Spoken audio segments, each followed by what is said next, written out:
Keçirik kimyəvi formullara görə hesablamalara. İlk öncə biz burada formula görə elementin kütlə payının hesablanmasına baxırıq. Bu kütlə payının düsturudur. Biz bilirik ki, kütlə payı omega ilə işarə olunur. Omega bərabərdir elementin kütləsi vurulsun elementin maddənin tərkibindəki sayı, bunu n-lə işarə edirik, bölünsün elementin nisbi molekul kütləsi, maddənin nisbi molekul kütləsi vurulsun 100%. İndi buna aid məsələlər necə düşür, buna baxaq. Məsələn, bizdə soruşur ki, SO2-də kükürdün kütlə payını hesabla. Omega kükürd. Bizə ilk öncə burada SO2-nin nisbi molekul kütləsi lazımdır. Yəni Mr SO2. Bunu hesablamalıyıq. Biz bilirik ki, kükürdün kütləsi 32-dir. 32 üstə gələk. Oksigenin kütləsi 16-dır. Amma tərkibində 2-dən olduğu üçün 16 vuraq 2 yazırıq. Eləyir nə? 64. Deməli, SO2-nin nisbi molekul kütləsi 64-dür. Biz artıq burada deməli, kükürdün kütlə payını tapa bilərik. Omega kükürd bərabərdir. Kükürdün kütləsi maddənin tərkibində neçə qramdır? 32. 32 bölək maddənin kütləsi 64. 64 vurulsun 100%. Deməli, bundan bu ixtisa getdi 2, 1. Bundan da bu getdi, qaldı nə? 50%. Deməli, kükürdün kütlə payı burada nədir? 50%dir. Onda avtomatik deyə bilərik ki, oksigenin də kütlə payı burada 50%dir. Yəni, kütlə payından elə qeyri-adi çətin məsələlər düşmür. Sadə düsturdur, sadəcə yerinə qoyub hesablamaq kifayətdir. İndi formula əsasən maddəni təşkil edən elementlərin say nisbətlərinin müəyyən edilməsi. Bu necədir? Məsələn, tutaq ki, deyirəm, formul verir H2SO4. Deyir ki, burada maddəni təşkil edən elementlərin say nisbətini tap. Say nisbətini tapmaq istəyiriksə, əgər biz burada elementlərin indekslərinə baxırıq. Baxırıq, hidrogendən neçədə nədir? 2 dənə. Kükürddən neçə dənədir? 1 dənə. Biz bilirik ki, biri heç vaxt yazmırıq da. Oksigendən neçə dənədir? 4 dənə. Deməli, onda say nisbəti olacaq 2 bölünsün, 1 bölünsün nə? 4. Bu da sadə bir məsələdir.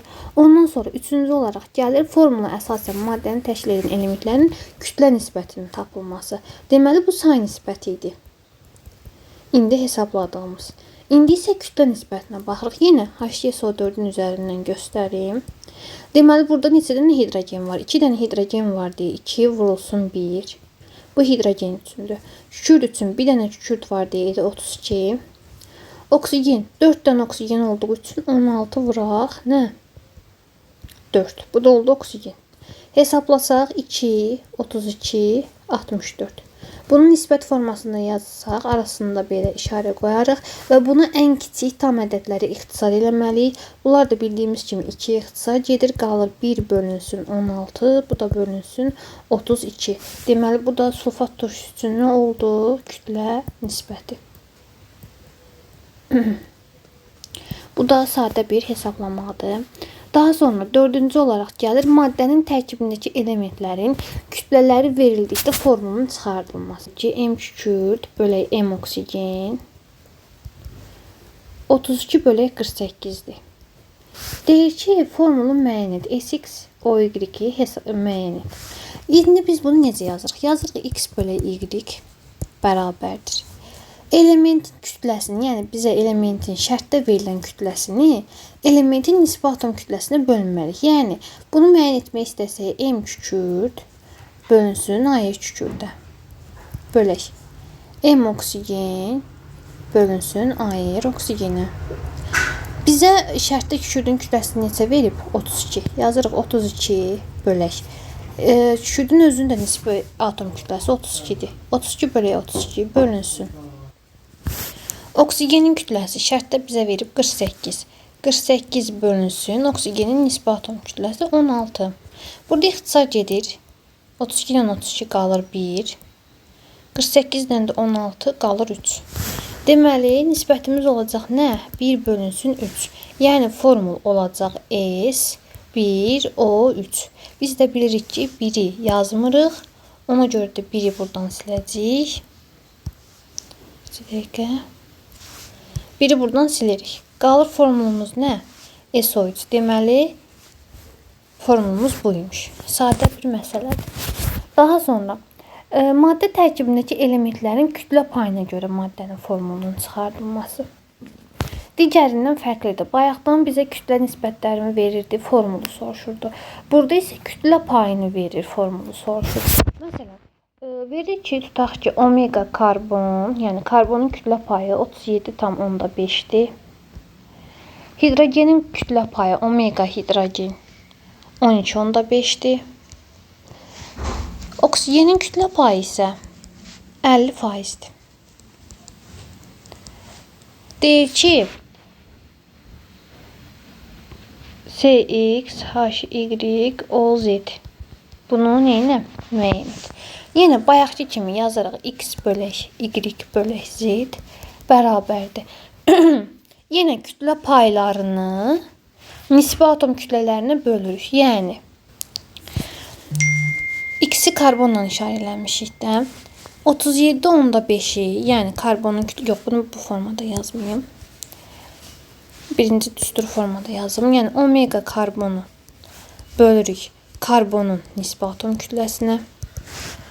Omega hidrogeni bölürük hidrogenin nisbi atom kütləsinə. Omega oksigeni bölürük oksigenin nisbi atom kütləsinə. Bərabərdir. Yerinə qoyub hesablayaq, indi görək. Omega karbonu bizə vermişdi 37,5. 37,5-i bölürük 12-yə. Hidrogenin kütlə payını vermişdi 12,5. 12,5-i bölürük 1-ə. Oksigenin kütlə payını 50-ni bölürük 16-ya. Burada deməli ixtisar aparsaq bu eləyəcək bura 3,125. Bu hissə ilə olduğu kimi qalır 12,5 bölək. Bunu da 50-ni də 16-ya böləndə bu deyilir 3,125. Biz də bilirik ki, indeksləri onluq kəsirlərlə ifadə edə bilmərik deyə. Bunu ən kiçik tam ədədləri gətirmək istəsək, bu olacaq 1 bölünsün 4 bölünsün 1. Deməli, formulumuz olacaq CH4O və ya CH3OH, yəni metil spirti. Ətraf mühitdə baş verən dəyişikliklər hadisələr adlanır. Ətrafda baş verən hadisələr iki qrupa bölünür. Var fiziki hadisələr, var kimyəvi hadisələr. Fiziki hadisə nədir? Kimyəvi hadisə nədir? İndi biz ona baxaq. Deməli, fiziki hadisə və kimyəvi hadisə. Fiziki hadisə zamanı deyirik ki, maddənin sadəcə belə deyək, forması dəyişir, amma tərkibi dəyişmir. Yəni bir maddənin digər maddəyə çevrilməsi ilə nəticələnir. Məsələn, tutaq ki, deyirəm kağızın cırılması. Kağız cırılan zaman kağız olduğu kimi qalır da, elə deyil. Sadəcə olaraq nə edir? Onun belə deyək, forması dəyişir. Amma biz kağızı yandırsaq, bu olacaq kimyəvi hadisə. Kağız idi, sonra nə oldu? Külə çevrildi. Tərkibi dəyişdi. Deməli, kağızın cırılması fiziki hadisədir, kağızın yanması kimyəvi hadisədir. Yəni, fiziki hadisə zamanı bir maddənin digər maddəyə çevrilməsi ilə nəticələnmir. Kimyəvi hadisələr bir maddədən digər maddələrin əmələ gəlməsidir. Yəni, bir maddədən başqa bir maddə yaranır. Bu fiziki və kimyəvi hadisələrin cədvəli var. Onu mən sizə PDF formasında göndərəcəm. Orada ətraflı şəkildə hər birinə baxarsınız. Burada əsas diqqət yetirməli olduğunuz nöqtə belə deyim, suyun aqreqat halının dəyişməsi zamanı baş verən belə deyim, fiziki hadisələrin adlarıdır. Məsələn, su maye halda da ola bilər, bərk halda ola bilər və qaz halında ola bilər. Bu proseslərə diqqət yetirmək lazımdır. Suyun maye haldan bərk hala keçməsi 1 olur bərkimə. Bərkdən mayəyə keçməsi olur ərimə.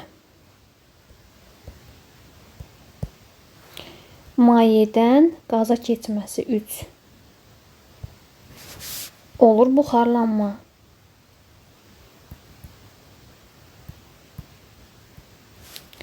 Qazdan mayəyə keçməsi 4 olur kondensasiya. Kondensasiya. Bərkdən birbaşa qaza keçməsi. 5. Olur sublimasiya.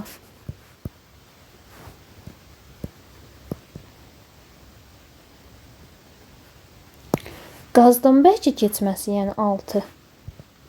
Olur desublimasiya.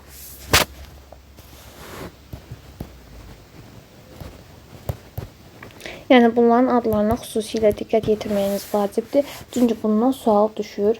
Sublimasiya uğrayan maddələr var. Biri yoddur, digəri isə karbon qazıdır ki, bunlar bərk haldan birbaşa qaz halına keçən maddələrdir.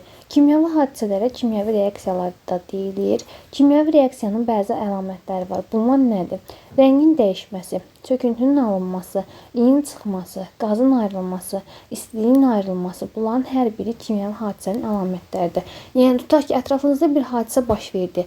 Dediyim əlamətlərdən hər hansısa biri gördünüzsə, hiss elədinizsə, fərqi yoxdur. Avtomatik siz bilməlisiniz ki, burada kimyəvi hadisə baş verdi. Yox, bu əlamətlərin heç biri yoxdursa, bu olur fiziki hadisə.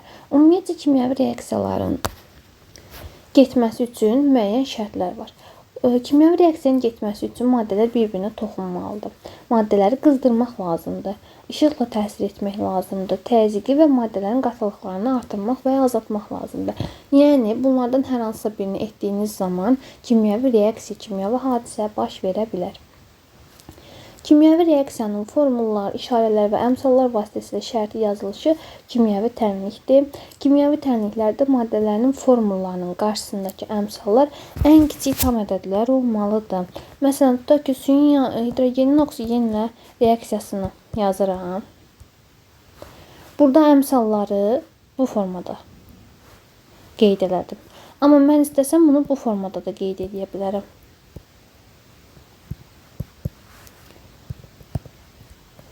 Ən kiçik tam ədədlər olmadı ki, yəni burada ixtisar gedə bilər.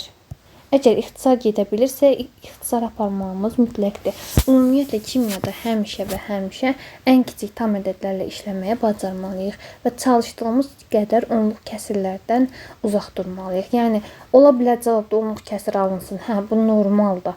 Amma yəni belə deyim də, çox vaxt onluq kəsir yox, tam ədədlərlə işləməli, öyrənməliyik. Çünki həmişə ən kiçik tam ədədlər olur. Xüsusilə də əmsallarda, oksidaşma reduksiya reaksiyalarında inşallah bunları keçəcəyik. Daha sonra gəlir maddə kütləsinin saxlanması qanunu. Deyirik ki, kimyəvi reaksiyaya daxil olan maddələrin kütlələri cəmi reaksiyadan alınan maddələrin kütlələri cəminə bərabər olmalıdır. Yəni reaksiyaya daxil olan bərabərdir reaksiya məhsulu.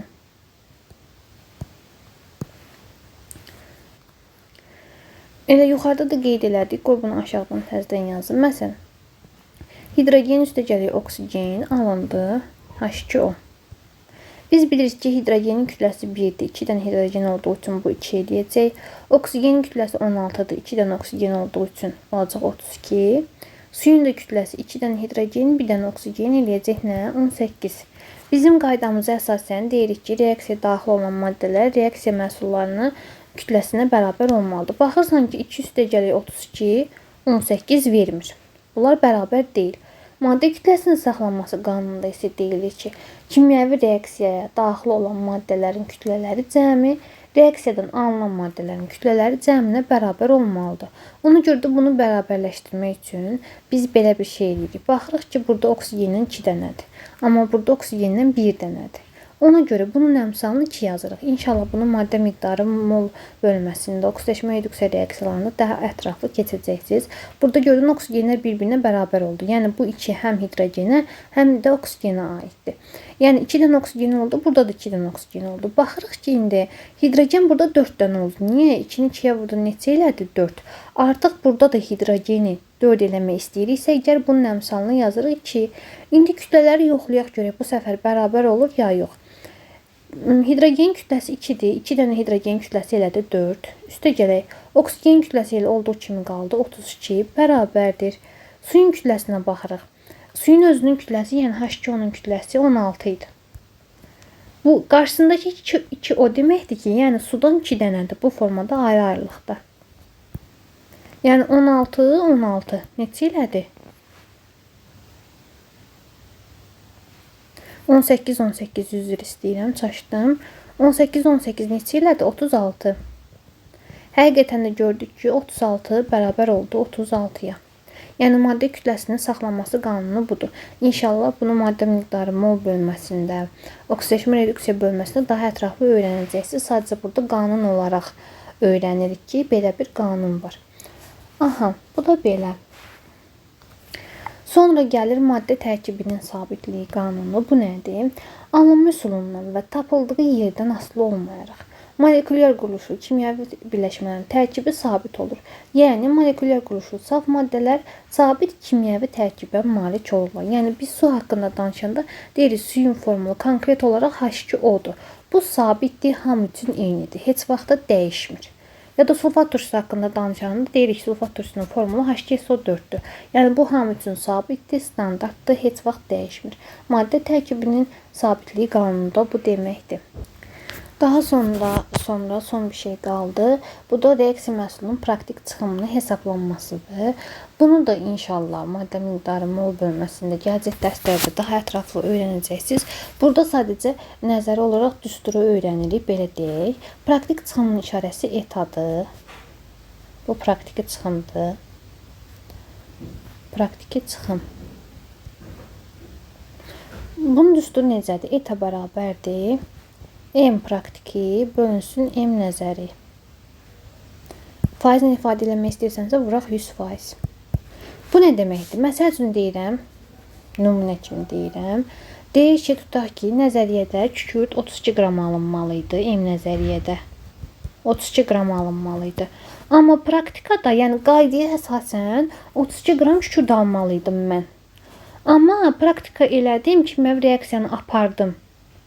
Praktikada mən kükürdə aldım 16. Mənim praktiki çıxımım nə qədərdir?